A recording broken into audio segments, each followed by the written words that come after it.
Varicose veins తో బాధపడుతున్నారా? భారతదేశంలోనే బెస్ట్ ట్రీట్మెంట్ అందించే ఏకైక హాస్పిటల్ ఏవిస్.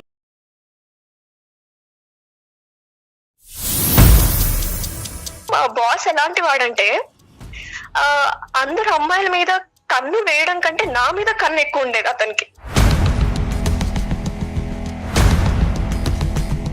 అసలు ఆ గోవాలో అయితే నా కొలీగ్స్ అమ్మాయిలు అబ్బాయిలు అనే తేడా లేకుండా అందరూ తాగుతున్నారు సార్. ఒక 2-3 సిప్స్ ఒక హాఫ్ గ్లాస్ అయిపోగానే నాకే కొంచెం తేడాగా అది కొంచెం ఘాటుగా అనిపించింది. ఇంకా నాకు తర్వాత ఏం జరిగిందో మేడం నాకు అసలు తెలియదు మేడం.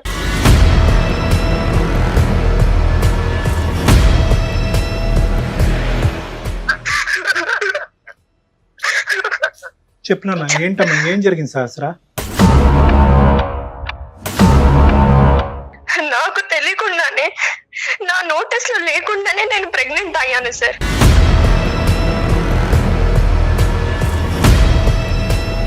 నేను ప్రతిరోజు ప్రతి నిమిషం గిల్టీగా ఫీల్ అవుతున్నాను మేడం.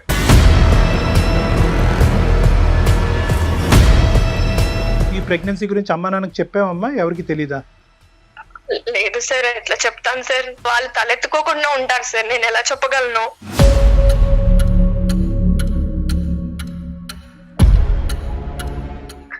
ఒక పసి పిండాన్ని గ్రో అవ్వకుండానే చంపేశాను. ఒక చేత్తో ఒక రకంగా నులిపి చంపేసినట్టు చంపేశాను.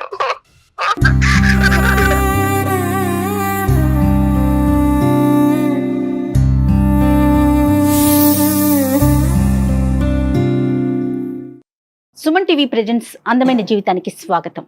నమస్తే కళ్యాణ్ గారు. నమస్తే జయ గారు. కళ్యాణ్ గారు, సహస్ర అనే ఒక అమ్మాయి మనకి మెయిల్ చేసిందండి.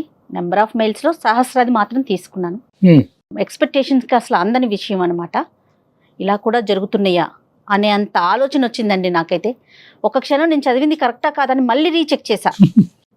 వెంటనే మీతో మాట్లాడించాలనిపించేసింది. ఒకసారి మాట్లాడతాను, కాల్ చేస్తాను.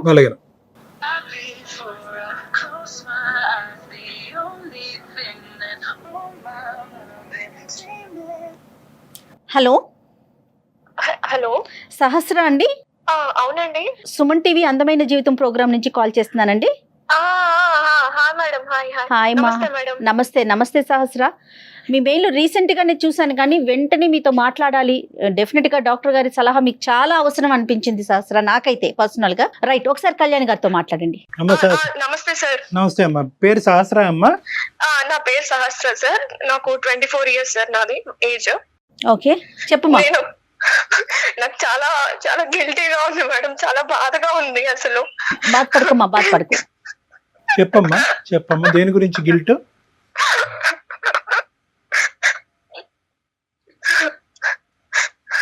బాధపడకు తల్లి, చెప్పు, ఒకసారి మాట్లాడు.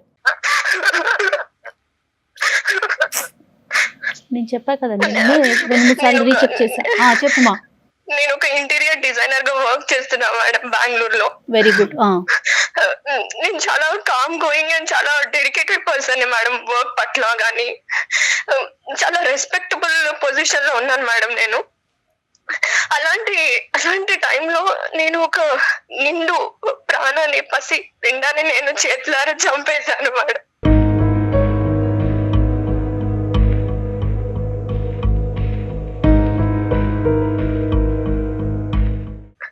ఒక పసి పిండాన్ని గ్రో అవ్వకుండానే చంపేశాను. ఒక చేత్తో ఒక రకంగా నులిపి చంపేసినట్టు చంపేశాను.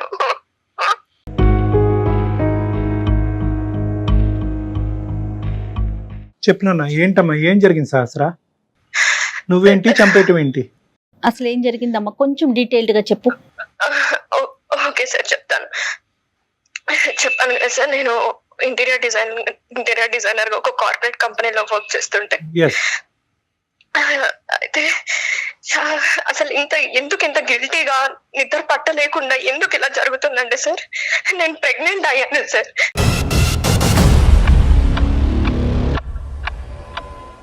నాకు తెలియకుండానే నా నోటీస్ లో లేకుండానే నేను ప్రెగ్నెంట్ అయ్యాను సార్.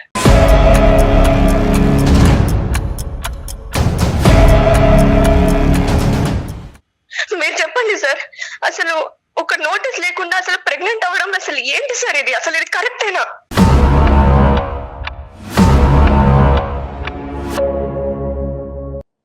కరెక్టా రాంగా కాదమ్మా, అసలు ఎలా జరిగింది? ఒక 4 days బ్యాక్ నేను క్యాబ్ లో వెళ్తున్నాను సార్ ఆఫీస్ కి.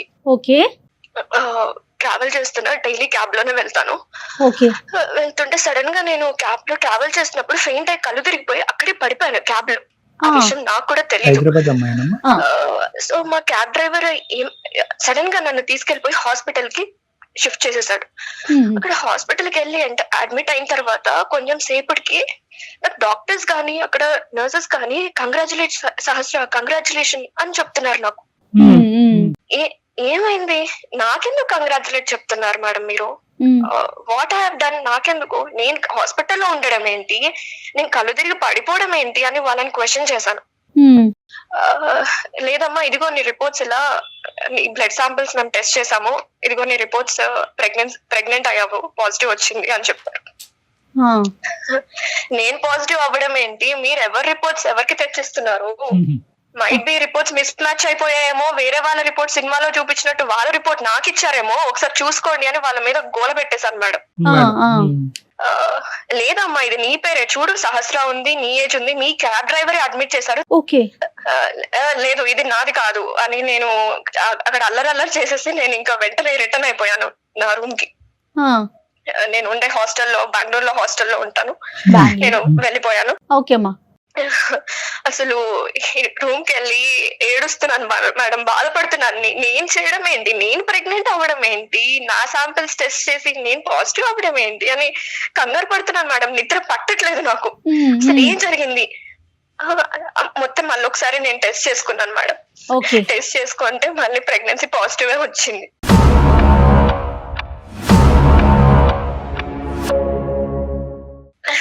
ఇది పక్కన పెడతా మేడం, యాక్చువల్ గా నేను వర్క్ చేసే కంపెనీలో చాలా బెస్ట్ ఎంప్లాయ్ అని నాకు మంచి నేమ్ ఉంది మేడం. సూపర్. ఓకే. నేను చెప్పాను కదా, నాతో పాటు నా టీమ్ లో నేను వేసేది creative interior designing, creative work madam. నాదంతా ఆలోచనలు కానీ ఇవన్నీ క్రియేటివ్ ఆర్ట్ రిలేటెడ్ ఉంటది. నేను పనిచేసే 9 మందిలో నా టీమ్ లో నేనే ఒక బెస్ట్ పర్సన్. 1 మంత్ అలాగా మాకు best employee of the award అనే రివార్డ్ ఒకటి ప్రకటిస్తారు అనమాట. సో ఇలాగా ఏంటంటే ఒకటే ఫస్ట్ టైం నాకే వచ్చింది మేడం, సెకండ్ టైం నాకే వచ్చింది, గుడ్, థర్డ్ టైం కూడా నాకే వచ్చింది. సో 3 times నాకే వచ్చింది. మా టీం యాక్చువల్ గా మా బాస్ ఎలాంటి వాడంటే అందరు అమ్మాయిల మీద కన్ను వేయడం కంటే నా మీద కన్ను ఎక్కువ ఉండేది అతనికి.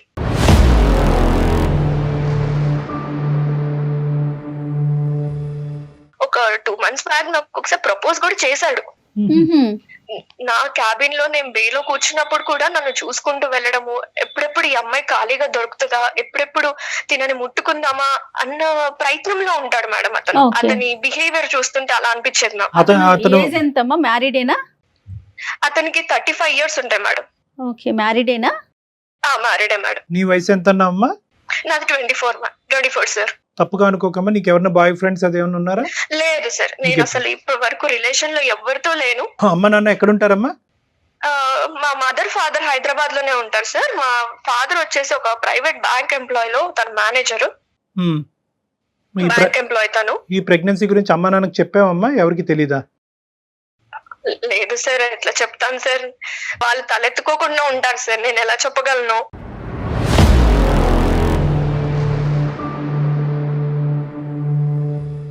ఎవరితోనే షేర్ చేసుకున్నారా? మాకే ఫస్టా? మీకే ఫస్ట్ చెప్తున్నాను సార్, ఎందుకంటే నా బాధని చెప్పుకోలేక ఎవరితోటి, కొలీగ్స్ తో కానీ ఎవరితో చెప్పుకోలేక మళ్ళీ నన్ను డిగ్రేడ్ చేసి మళ్ళీ నన్ను వేలెత్తి చూపుతారని ఎవరికి చెప్పుకోలేదు సార్ నేను. ఈ బాస్ సంగతి కొద్దిగా చెప్పమ్మా. బాస్ ఎలా ఉంటాడంటే మేడం, నాతోటి చాలా ఎప్పుడెప్పుడు దొరుకుతుందా ఈ అమ్మాయి అన్నట్టు మాట్లాడతారు సార్. రైట్. ఓకే. ఎప్పుడు చూసినా బాస్ ని పొగడ్డం, ఆ భజన చేస్తూనే ఉంటారు వీళ్ళందరూ, మిగతా ఎంప్లాయీస్ అంతా, మీ టీమ్ మెంబర్స్ అంతా. ఎందుకంటే ఆ ఎంప్లాయీస్ మైండ్ సెట్ ఎలా ఉంటదంటే ఇంక్రిమెంట్ కొట్టేయాలి, ఒక నెక్స్ట్ ప్రమోషన్ కి వెళ్ళాలి, ఆ బాస్ హెల్ప్ ఉంటేనే కదా మనం వెళ్ళేది అన్న మైండ్ సెట్ తోటి ఎప్పుడు ఆయన చుట్టూ భజన చేస్తూ ఆయన లంచ్ కి తీసుకెళ్లడం, డిన్నర్ కి తీసుకెళ్లడం ఇలా చేస్తూ ఉంటారు మేడం. Okay okay. వీళ్ళు నాకు 1, 2, 3 థర్డ్ టైం వరకు ఇలా రివార్డ్స్ వచ్చాయి కదా మేడం. మాకు ఎలా ఉంటదంటే ఒక్కసారికి ₹1,00,000 ఇస్తారు మేడం, 1 lakh ఓహో. ఒక రివార్డ్. బోనస్. నా శాలరీ ఏంటంటే మేడం నాకు 75,000 శాలరీ. ఓకే. నాకు బోల్డ్ అన్ని ఈఎంఐలు ఉన్నాయి. ఒక ఈఎంఐలకే నాకు 47,000 అయిపోతుంది మేడం. ఓ ఇంకా బెంగళూరులో ఉండడానికి ఖర్చులు అవన్నీ నేను చూసుకుంటాను, కొన్ని ఇంటికి పంపిస్తూ ఉంటాను. ఓకేమా. ఈ ఎంప్లాయీస్ అందరూ ఏమైపోయారంటే మేడం, వీళ్ళందరూ కలిసి సహస్ర ఒక మంచి పొజిషన్ కి వచ్చేస్తుంది, ఇంక్రిమెంట్ల మీద ఇంక్రిమెంట్లు వస్తున్నాయి అని జెల్లస్ పట్టుకున్నారు మేడం నన్ను చూసి. ఓకే. ఏంటి సహస్ర పార్టీ బాబా, నీకు ఫస్ట్ టైం వచ్చింది 1 lakh, సెకండ్ టైం వచ్చింది, 3 థర్డ్ టైం times కూడా కొట్టేసరికి హ్యాట్రిక్ కొట్టేసావు నువ్వు. అసలు నువ్వు చాలా గ్రేట్, నీకు 4 months సాలరీ కలిసి వచ్చేసింది. పార్టీ కావాలి మాకు, చాలా పెద్ద పార్టీ కావాలి, అసలు సరిపోదు మాకు ఇది అంటే, సరే పదండి లంచ్ కి వెళ్దాము, లంచ్ కి తీసుకెళ్తానా అని అన్నాను మేడం నేను. ఓకే ఓకేమా. సో లంచ్ కి తీసుకెళ్దామా, లంచ్ కి మేము వెళ్ళమా ఏంటి, మేము బాక్సులు తెచ్చుకోలేమా మా ఇంటి నుంచి?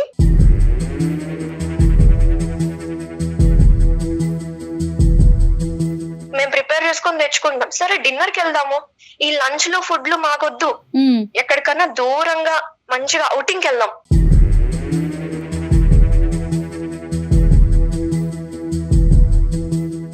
అవుటింగ్ అంటేనే నాకు అక్కడ కొంచెం తేడా కొట్టింది మేడం. అవుటింగ్ ఏంటి అని అయినా నాకు ఒకటి అర్థం కాదు డాక్టర్ గారు, వీళ్ళు పార్టీ పార్టీ అని అసలు తొబ్బేస్తున్నారు సార్. నాకైతే చిన్న అది వాళ్ళేమన్నా నా ప్రాజెక్ట్ వర్క్ లో అన్నట్టు హెల్ప్ చేశారా వాళ్ళు? అమ్మ వెరీ కామన్ కదా సహస్ర, ఇది ఇప్పుడు ఒక ఆఫీస్ లో మనం కలిసి వర్క్ చేసుకునేటప్పుడు ప్రతి చిన్న ఇన్సిడెంట్ కి అదొక అంటే గెట్ టుగెదర్ లాగా అన్నమాట. అది పెద్ద భూతద్దంలో చూడాల్సిన విషయం కాదేమో తల్లి. కార్పొరేట్ కల్చర్ లో పార్టీ ఇవ్వడం కామనే, అందుకోసమే నేను లంచ్ కి వెళ్దాము, మన టీం అందరం వెళ్దాము, మన లంచ్ కి వెళ్దాం, మంచి రెస్టారెంట్ లో ఫుడ్ తిందాం అని చెప్పాను. వాళ్ళ ఎక్స్పెక్టేషన్ ఏంటమ్మా, వాళ్ళకి ఏం కావాలి? అవుటింగ్ కి వెళ్ళాలి అంతేనమ్మా. సరే మీకు ఏం కావాలి అని అడిగితే మాకు మంచిగా గ్రాండ్ పార్టీ కావాలి, అవుటింగ్ కి వెళ్దాము, గోవా వెళ్దాము అని అన్నారు. గోవా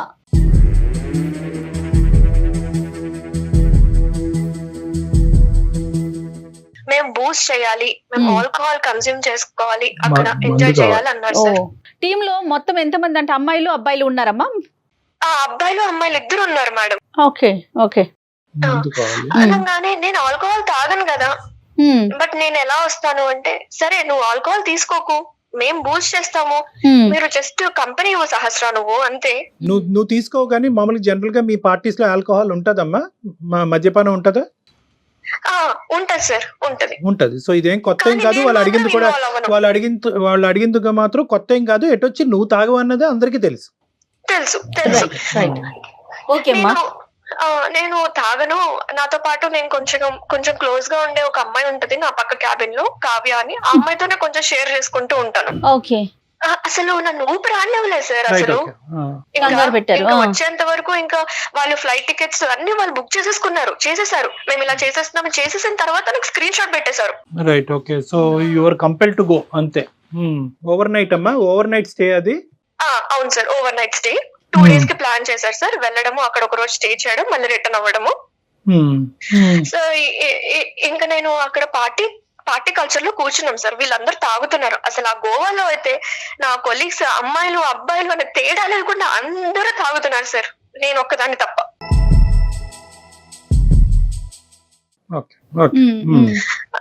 ఇంకా నాకు అయితే ఒక స్ప్రైట్ బాటిల్ ఇచ్చారు సార్. 1 liter స్ప్రైట్ బాటిల్ ఇచ్చారు. ఇదిగో సహస్ర తీసుకో అన్నారు. స్ప్రైట్ బాటిల్ ఇచ్చినప్పుడు స్ప్రైటే కదా అని నేను ఏం చేశానంటే, ఇది సీల్ ఉందా లేదా అని కూడా చెక్ చేసుకున్నా సార్. సీల్ ఉందా? ఇది సీల్డ్ బాటిలా కాదా అని చెక్ చేసుకుంటే సీల్ ఉంది సార్. ఎందుకు మీకు డౌట్ ఉండిందా సహస్ర? ఆల్రెడీ వాళ్ళు ఏమన్నా ఆల్కహాల్ ఈ కలిపారని? రోజుల్లో అది కామన్ కాబట్టి అమ్మాయి ఏమనుకుందంటే ఏమైనా లిక్విడ్ ఏమైనా రిమూవ్ చేసి కలుపుంటారేమో, సీల్ ఉంటే కనుక తిరగలేదు కదా అనుకుంది. Right sir, exactly. ఒక 2-3 సిప్స్, ఒక హాఫ్ గ్లాస్ అయిపోగానే నాకే కొంచెం తేడాగా, అది కొంచెం ఘాటుగా అనిపించింది. సరే అని నేను ఒక 1 glass తాగంగానే నేను అన్కాన్షియస్ అయిపోతున్నా సార్. నాకే కొంచెం డిజీనెస్ వచ్చేసి అంత కళ్ళు తిరుగుతున్నట్టు ఎలానో అనిపించింది.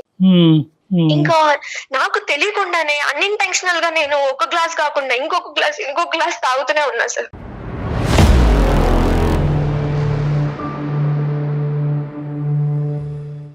అలా నాకు వాళ్ళు ఇంటెన్సిఫై చేశారు సార్, అలాగా తాగిచ్చేలాగా, తాగు తాగు అన్నట్టు వాళ్ళు తాగుతూ నాకు పోస్తున్నారు.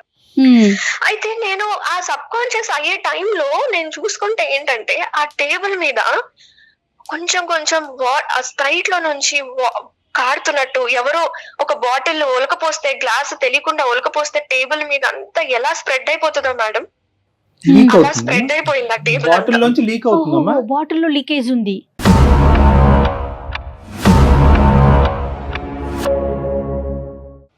అయి ఉండొచ్చు మేడం. రైట్. మొత్తం ఆ టేబుల్ అంతా స్ప్రెడ్ అయిపోతుంటే నాకు అప్పుడు అదొకటి గుర్తుంది మేడం నాకు. Okay okay. ఇంకా నాకు తర్వాత ఏం జరిగిందో మేడం నాకు అసలు తెలియదు మేడం.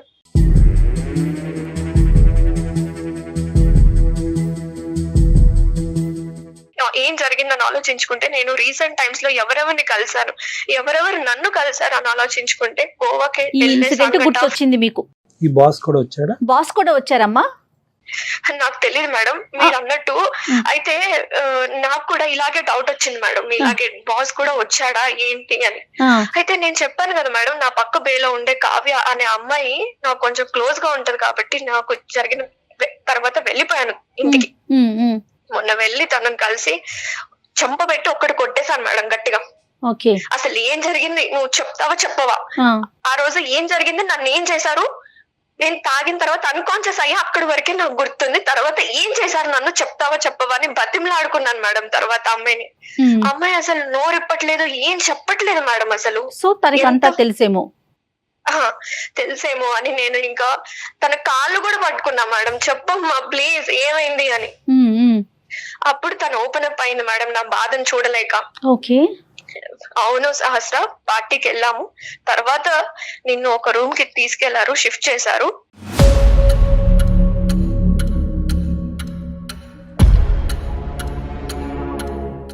అక్కడి వరకే నాకు తెలుసు, తర్వాత నేను లేను అక్కడ, నేను పక్క రూమ్ కి వెళ్ళిపోయాను అని చెప్పారు మేడం. అయితే బాస్ వచ్చారా అంటే వచ్చుంటారు అని చెప్పింది మేడం తను.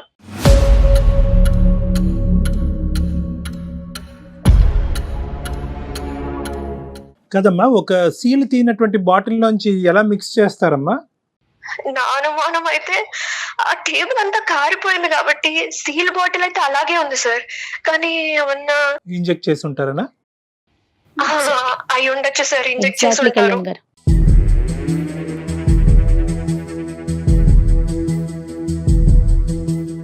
ఇదంతా నలుగురు కూడబలుక్కుని ఈ విధంగా చేద్దాం అని చేసినటువంటి ఆలోచన అంటారా, లేదంటే ఒక్క మనిషికి వచ్చే ఆలోచన?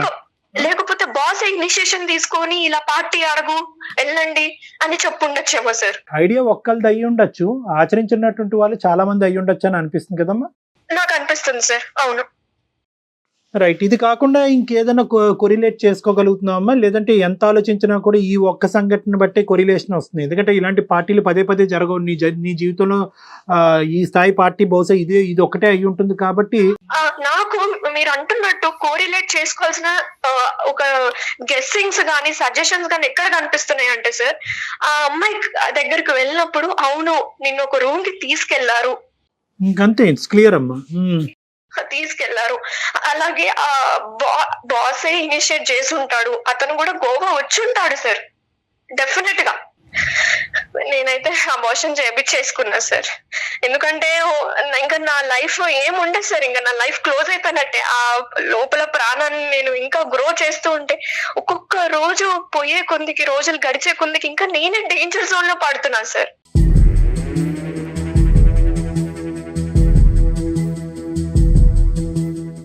నేను మీకు ఎందుకు మెయిల్ చేశానంటే మేడం, నేను ప్రతి రోజు ప్రతి నిమిషం గిల్టీగా ఫీల్ అవుతున్నాను మేడం. నాకు అన్నం తినబుద్ధి కావట్లేదు, ఏం చేయబుద్ధి కావట్లేదు, ఒక్కదాన్నే రూమ్ లో ఉండి ఏడ్చుకుంటూ బతుకుతున్నాను మేడం. ప్రతి నిమిషం ఏదైనా పని స్టార్ట్ చేసినా సరే నాకు అదే గుర్తొస్తుంది.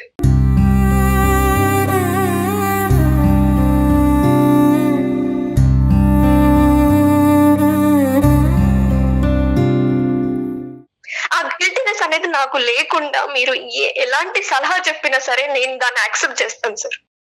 ఎలాంటి సలహా చెప్పినా కూడా నిన్ను సేద తీర్చగలిగేటటువంటి ఇది లేదేమో అని నాకు అనిపిస్తుందమ్మా. బట్ స్టిల్ నేను ఒక అటెంప్ట్ అయితే చేస్తాను. ఎందుకంటే ఇక్కడ ఎంత కాదనుకున్నా కూడా మిక్స్డ్ ఇమోషన్స్. ఒకటి వద్దు అనుకున్నా కూడా ఒక పార్టీకి వెళ్ళటం, పార్టీలో ఒక అనూహ్యమైనటువంటి పరిస్థితుల్లో లిటరల్గా చెప్పాలి అంటే నిన్ను చేశారు. ఒకరు చేశారా నలుగురు చేశారా అనేటటువంటిది అర్థం కానటువంటి దుర్భర పరిస్థితి.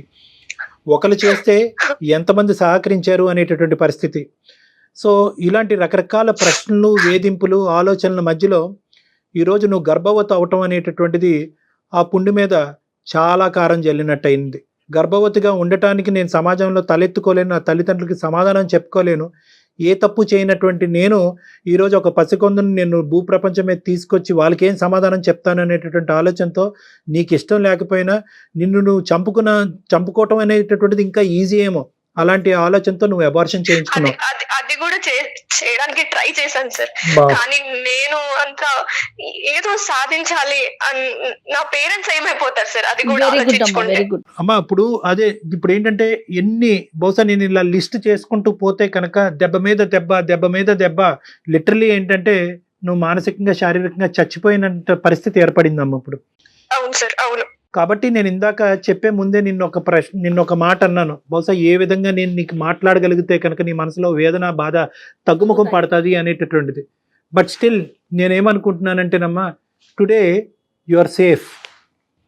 నువ్వు సేఫ్గా ఉండి మానసిక పరమైనటువంటి బాధ అనేటటువంటి ఒక అంశం అయితే కనుక నువ్వు సేఫ్గా ఉండి మాకు కాల్ చేసావు. అది నాకు ఈరోజు ఏంటంటే బహుశా ఇంకో ఆడపిల్ల నీ స్థానంలో ఉంటే కనుక ఇంకో నిర్ణయం తీసుకునేదేమో, ఆలోచన వరకే కాదు, అది ఏంటంటే అది ఆచరించేటటువంటి ప్రయత్నం కూడా, తన ప్రాణాలను తీసుకునేటటువంటి ప్రయత్నం చేసుండేదేమో.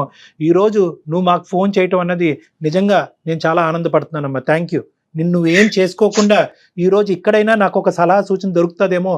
నా బాధని ప్రధానంగా ఇటువంటి పరిస్థితుల్లో ఒక ఆడపిల్లకి కావాల్సింది ఏంటంటే తన బాధని పంచుకోవాలి, ఓదార్పు పంచుకోవాలి, ముందు మాట్లాడగలగాలి. అసలు ఈ అసహజమైనటువంటి పరిస్థితి నాకైనా ఎవరికన్నా ఉంటది. నాతో పాటు ప్రయాణించేటటువంటి వాళ్ళు ఇంత దుర్గతానికి, ఇంత భయంకరమైనటువంటి దానికి పూనుకునేటటువంటి దానికి అవకాశం ఉందా? నేను ఎక్కడన్నా తప్పు చేశానా? ఈ రోజు అబార్షన్ చేసుకుని నేను తప్పు చేశానా, మంచి చేశానా, నేనేంటి ఒక ప్రాణాన్ని తీయటం ఏంటి అనేటటువంటి ఇలాంటి రకరకాల ప్రశ్నలు, ఆ భారమైనటువంటి ప్రశ్నలు మోసుకుంటూ నువ్వు మా వరకు వచ్చావు. నిన్ను ఏమీ చేసుకోలేదు అనేటటువంటి అన్నిటికంటే నాకు ఆనందింపేటటువంటి అంశం.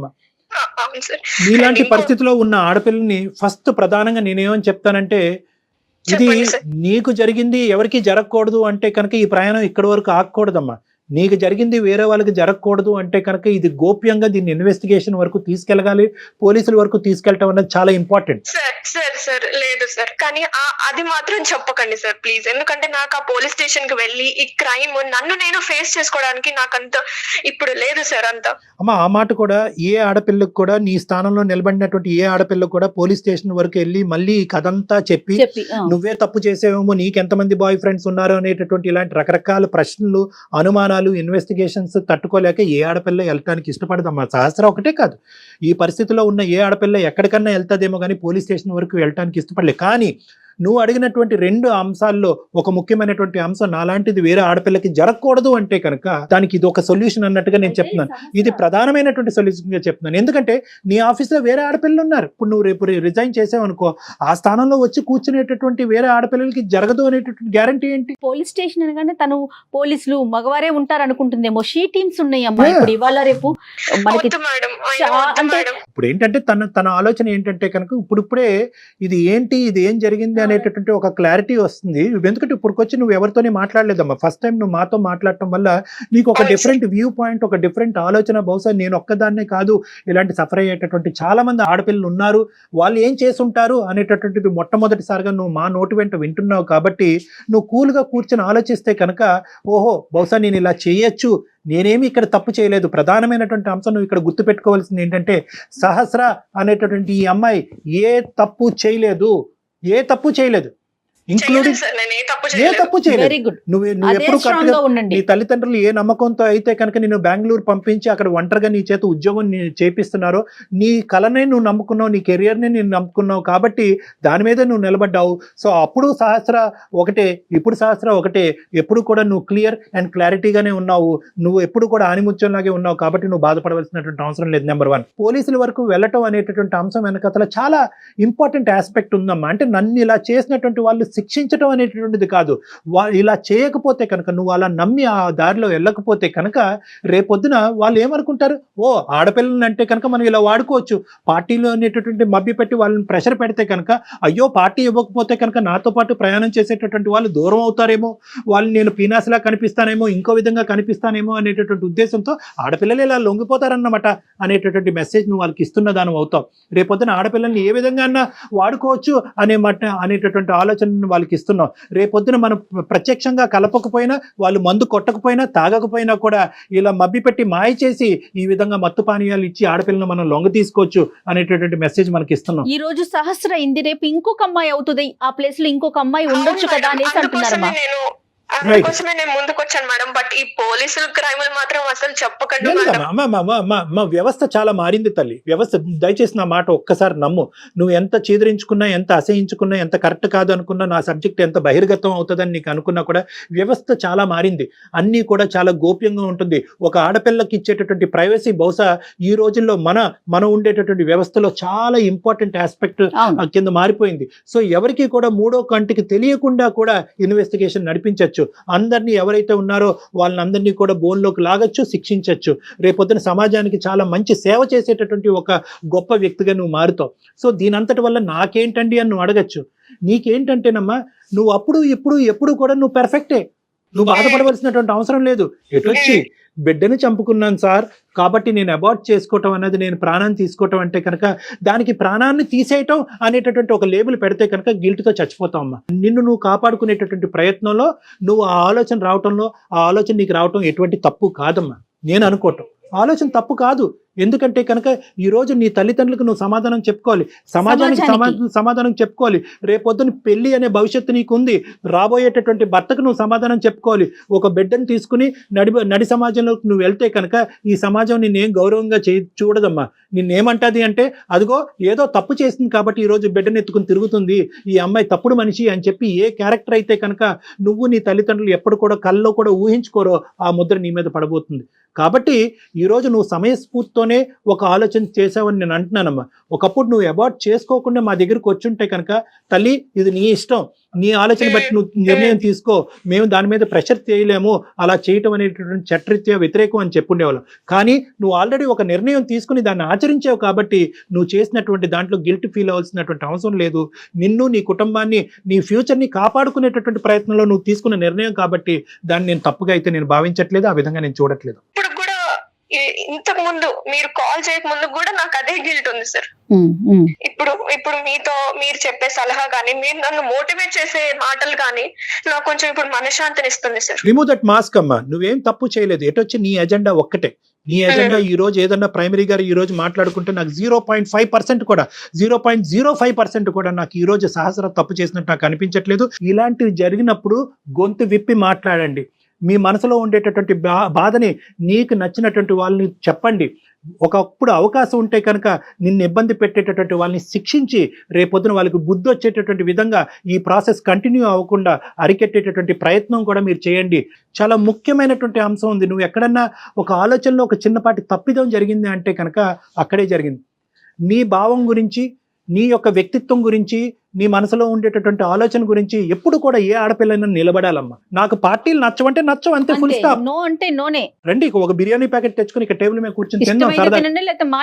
అంతేగాని వాళ్ళు ఆ మొహమాటానికి పోయి వీళ్ళు ఏదన్నా అనుకుంటారేమో 3 లక్షలు పోయి. ప్రధానమైనటువంటి అంశం అమ్మా, ఎక్కువ శాతం ఇలాంటివి జరిగేటటువంటి ఎక్కడ జరుగుతాయంటే కనుక మన తెలియనటువంటి ప్రాంతంలో మనకు తెలిసినటువంటి మనుషులు చేస్తారు. మీరు స్టాటిస్టిక్ చూడండి. మీరు స్టాటిస్టిక్ పరంగా చూసుకుంటే కనుక, క్రైమ్ స్టాటిస్టిక్స్ పరంగా చూసుకుంటే మీకు అప్పటికే హింట్ ఉంది. వీడు టచ్ చేయడానికి ట్రై చేస్తున్నాడు, ప్రపోజ్ చేయడానికి ట్రై చేస్తున్నాడు, వీళ్ళలో ఏదో దుర్బుద్ధి పుట్టింది, వీడు గోవా వరకు వెళ్దాం అంటున్నాడు అంటే కనుక ఆలోచన వీడిదా మిగతా వాళ్ళదా? బహుశా వీడు వాళ్ళ మీద ఒత్తిడి తీసుకొచ్చి మొత్తం అందరూ మూకమ్మడిగా నన్ను అక్కడ తీసుకెళ్తున్నారా? లేదు, అలా తీసుకెళ్ళట్లేదు అని అనిపించినా కూడా 99.5% అలా తీసుకెళ్ళడం అని అనిపించినా కూడా 0.5% ఎక్కడో చూడ మీ అంతరాత్మ మిమ్మల్ని ప్రశ్నిస్తూ ఉంటుంది, మిమ్మల్ని గుచ్చుతూ ఉంటుంది.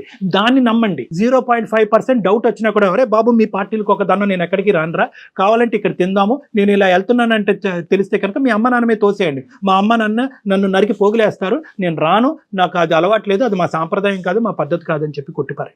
రైట్, ఇది ఓన్లీ సహస్ర కాదు కళ్యాణ్ గారు, ఈ వీడియో చూసే ప్రతి ఆడపిల్లకి మీరు చెప్పే మాటలు ప్రతి ఆడపిల్ల మనసుకు తీసుకోవాలి. సహస్ర అందుకోసమే సార్ ప్రతి అమ్మాయి ఇలాంటి సిచ్యువేషన్ ఇది కాకపోయినా వేరే రకంగా పార్టీ కాకపోయినా వేరే రకంగా ఫేస్ చేస్తున్నారు సార్. జరగకుండా ఉండాలి. అమ్మ నీకున్న టాలెంట్, నీకున్న స్కిల్, నీకుండేటటువంటి బలాలకి నీకు ఎక్కడైనా కూడా రెడ్ Job కార్పెట్ వస్తుంది. వేసి జాబ్ వస్తారు కాబట్టి తక్షణ కర్తవ్యం నువ్వు ఇమీడియట్ గా ఏంటంటే ఈ ఉద్యోగానికి రిజైన్ చేయి. ఉద్యోగానికి sir. రిజైన్ చేసి Okay. వాళ్ళకి గుడ్ బై చేయి. ఎందుకంటే పదే పదే అటువంటి వాతావరణంలోకి నువ్వు వెళ్ళి వీడు చేశాడా అని ఆలోచించుకుంటే నీకు పిచ్చి పడుతుంది. నెంబర్ 2 ఏంటంటే అస్సలు ఎటువంటి సంకోచం లేకుండా కావాలంటే మేము మొత్తం మన అందమైన జీవితం టీం మొత్తం అంతా కూడా నీ వెంటంటూ ఉంటారు, నీకు కావాల్సినటువంటి సపోర్ట్ ఇస్తారు. మనందరం కలిపి ఏ పోలీస్ స్టేషన్లో కంప్లైంట్ పెడదాం, ఆ పోలీస్ స్టేషన్లో మనం కంప్లైంట్ పెట్టి వాళ్ళందరినీ శిక్ష పడేటటువంటి విధంగా ఎవరైతే ఇందులో ఇన్వాల్వ్ అయ్యి ఉన్నారో, ఆలోచన వచ్చినటువంటి వాళ్ళు, ఆచరించినటువంటి వాళ్ళు, దాచిపెట్టినటువంటి వాళ్ళు, ముగ్గురిని శిక్షించాలి. మా దగ్గరికి రా, లేదంటే మా కాంటాక్ట్ నెంబర్ ఇస్తాము, నువ్వు మా దగ్గర రా, ఇంకా కూర్చొని మనం డిస్కస్ చేసుకుందాం. ఎందుకంటే మీ పేరెంట్స్ని ఇందులో ఇన్వాల్వ్ చేయాలని నువ్వు అనుకోవట్లేదు కాబట్టి, నువ్వు మేజర్ కాబట్టి నీకు ఆ నిర్ణయం తీసుకునేటటువంటి హక్కు ఉంది. నీకు ఆ ధైర్యాన్ని నింపి అక్కడి వరకు తీసుకెళ్లేటటువంటి బాధ్యత మాది. సార్ నేను ఫస్ట్ దీంట్లో నుంచి ఈ గిల్టీనెస్ లో నుంచి నన్ను నేను మనిషిలాగా చూసుకున్న తర్వాత నేను ట్రై చేస్తాను sir. Very good, very good. You take your time, but this is the agenda. Okay sir, మీరు చెప్పిన సలహా నేను ట్రై చేస్తాను సార్. బట్ ఫస్ట్ అయితే నన్ను నేను కోలుకొనివ్వండి sir. Sure All the best, Nana. All the best. Very good. Sir ఇంకొక చిన్న మాట మీకు చెప్పాలనుకుంటున్నాను. చెప్పమ్మా సహస్ర. చెప్పమ్మా. సారీ సార్, ఏంటంటే అసలు నా పేరు సహస్ర కాదు, ఎందుకంటే సెక్యూరిటీ పర్పస్ కోసం నేను అలా చెప్పాను sir. Of course, well done. Very good అమ్మా, we appreciate that. దానికి అపాలజీ ఎందుకమ్మా? Thank you sir. All the best అమ్మా, గుడ్ లక్ అమ్మా, టేక్ Super. కేర్, బాయ్ అమ్మా, జాగ్రత్త sir. అమ్మా, Bye, sir. Take Thank care you. Of yourself, bye, good luck, bye అమ్మా. Super కదండి. అంటే ఇది జరుగుతుందమ్మా, ఇది సమాజంలో ఈ రోజు సహస్ర లాంటి అమ్మాయిలు శతకోటి మంది ఉన్నారు. అవును. బయటికి రావాలి, ఈ రోజు నేరాలు ఆపాలి అంటే కనుక నేరం జరిగిన తర్వాత శిక్షించడం. భయపడుతుంది కదా కళ్యాణ్ జీ. Of course, ఎందుకంటే కానీ ఏంటంటే మళ్ళీ నలుగురు వల్ల మళ్ళీ ఏమన్నా రేపు ఫ్యూచర్ లో ప్రాబ్లం రావచ్చేమో. కాకపోతే మనం అనుకున్నట్లుగా చట్టాలు చాలా గోప్యంగా తమ పని తాము Yes. చేసుకుంటూ పోతున్నాయండి. డెఫినెట్ గా మనం చట్టాన్ని గౌరవించాల్సిన పరిస్థితి ఉంది ఇక్కడ కూడా. రైట్, థ్యాంక్ యూ కళ్యాణ్ గారు. థ్యాంక్ యూ నమస్తే. జగన్.